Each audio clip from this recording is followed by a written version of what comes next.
Patch 10.2.5 is just around the corner. January 16th, this baby's dropping. Men's, just for, man. These ads are getting too personal. Okay, yeah, it's dropping soon. We know that January 16th. Let's go over a little bit about what it's all about. And in specific, I really want to talk about those follower dungeons because there's a new feature that I didn't even know about. So, Seeds of Renewal Discovery. Yes, we know this is coming. We've known this for a while. January 16th. What are the things that are coming with it?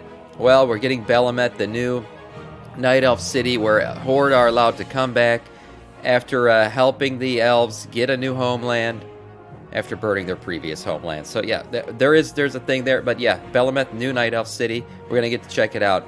The Azerothian Archives event, we talked about this yesterday. This will be the new, open world event, investigation stuff, looking at cool things. It's going to be an every top of the hour kind of thing. You do it daily. Doing a quest, discovering new things. It's going to be something cool. I wonder if there's going to be some cool lore tidbits released about this, because I really want to see if they give us new little lore hints about some stuff going on, because again, we're digging into archives and stuff. I hope they do that, because it'd be really cool. Gilneas Reclamation. This is probably the thing I'm most excited about. Reclaiming Gilneas. I can't wait to play through this campaign. Yes, Gilneas is going to be reclaimed by the Gilnean people, and we're going to help them do it. And new character customization. I skipped over this because this is what I want to talk about. But new character customizations. We know Troll, Draenei, and a bunch of the Warlock pets are getting new customizations. That's great for them. Warlocks always have all the fun. Dragon riding worldwide. Again, this is going to unlock worldwide, so you'll be able to dragon ride all over Azeroth, but this is not for all your mounts. That feature is coming in the War Within. So the upgrade will be able to ride Invincible and all these other mounts with the new dragon riding animations. That's going to come with the next expansion. But at least right now on your dragon riding mounts, you will be able to ride around in Azeroth at a slightly reduced speed. But still, dragon riding around is going to be way faster than any other flying that we currently have in the game. So the follower dungeons. If you don't know what this is already, this is the NPC-led dungeons. So for those of us who refuse to touch grass, talk to anybody that's related to humanity in any way, you don't have to anymore. You're going to be able to do dungeons without a single real person there. Full NPCs, I'm talking about tanks, healers, DPS, whatever you need, it'll be filled in by NPCs. There's something really cool about this, though, that I didn't know. So I thought when they released this, I was like, okay, these guys are going to follow you around and you're going to go through the dungeon and, lead them into the pools and everything else. It's actually really cool. But this group finder tool, well, you'll go to the follower dungeon and you'll queue up for one of these dungeons. The list is right here. Not every dungeon is going to be available for this just yet. I'm sure they're going to continually add them. But the first set is going to be these dungeons from our current expansion. Here's the thing. These NPCs have the ability to literally lead you through the dungeon. Yeah, so you'll have a switch here called Dungeon Assistant, and you'll be able to toggle on and off. If you want to lead them, if you want to lead your NPCs through the dungeon, you can toggle it off to stop your followers from leading the way. But if you just want to kind of sit back and learn the dungeon, learn the mechanics, and learn the path, you can turn it on, and the NPCs will literally lead the polls. These NPCs will do everything. They will literally do everything. They will buff you. A mage, if you have one there, will lay out a table for you if you're looking hungry, or thirsty, you need some mana or health.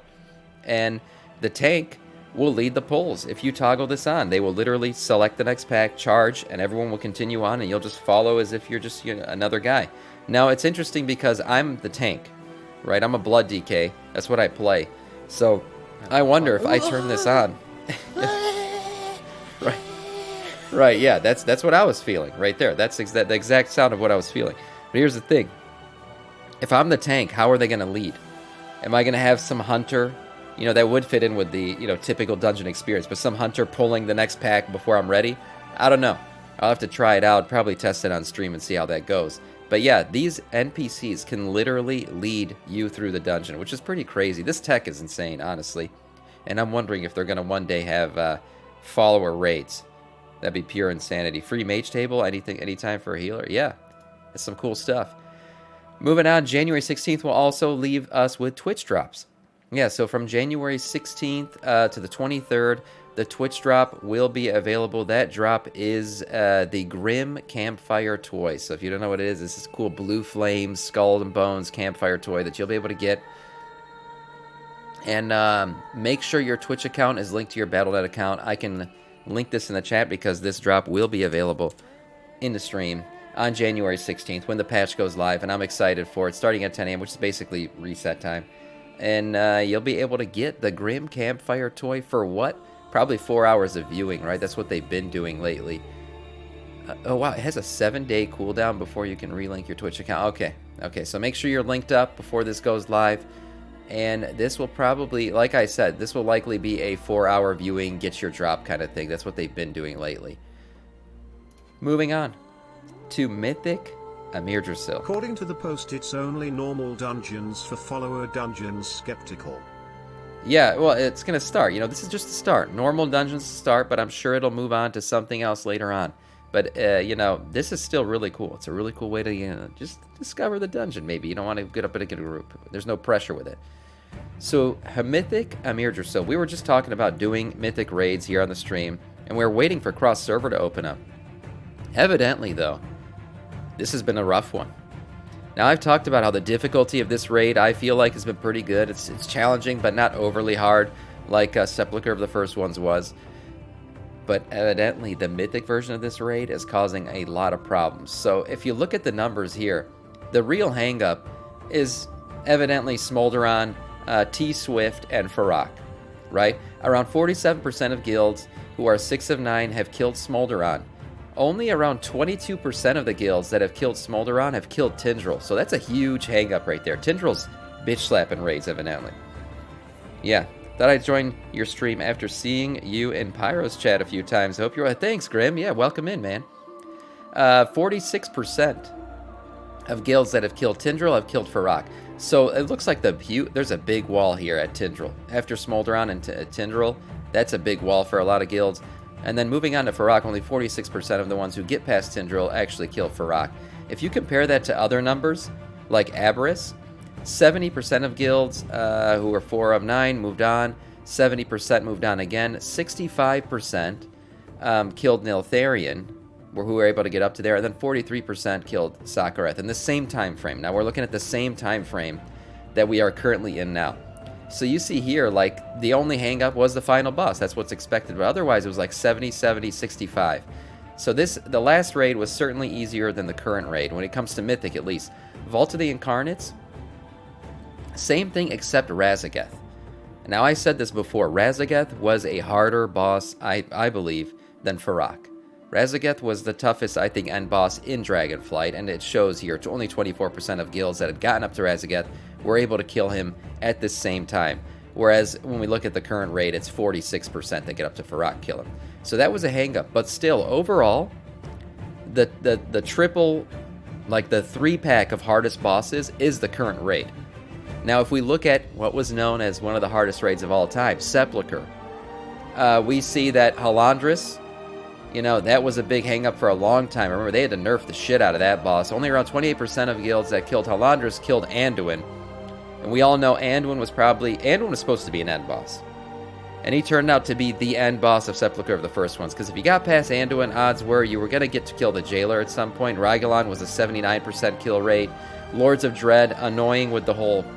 You know, you had to have the freaking weak aura to do this fight. But 87% got that one.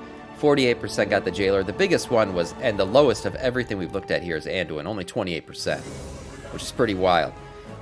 But it turns out that this Mythic raid is quite difficult. Tindral seems to be the standout. At almost 80% of guilds that have killed Smolderon are stuck on Tindral.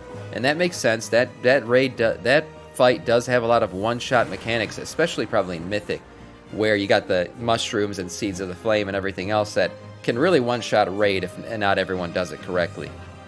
Looking at it overall, these mechanics can be fun, but lead to tension and an exciting kill for the difficulty that they are. I agree with that. You know, the more difficult that the raids are, the more exciting it is when you do finally get the kill. But there's that perfect balance of exciting and then getting bitch slapped so many times that you get frustrated. Yeah, the final boss should be the hardest. Evidently, this should be the balance of difficulty. I agree, raids, but this isn't in Yggdrasil. Just random spikes in difficulty from what I've experienced in normal and heroic anyway. And I agree with that. Really, it is it does ramp up. The first couple bosses in Amir Drasil, as it currently stands, are not that bad. It's really when you get to the final 3, that's when things ramp up in difficulty exponentially. And that's okay to me. The Anduin fight back in Sepulchre was a wall that took freaking weeks to overcome. Yeah, weeks to overcome. And we've seen it. We did it here. We've done all these raids. We're going to continue to do Heroic today. But I really want to see this eventually. People think that it's going to get nerfed. A lot of people are expecting both T-Swift and Farrak to get the nerf hammer soon to fill out this final, final mythic list here so we can actually move on, finish the Hall of Fame, and be able to do cross-server mythic. When that happens, I'm not sure, but probably soon. I think I'm betting this nerf hammer is going to come down when the next patch hits next week.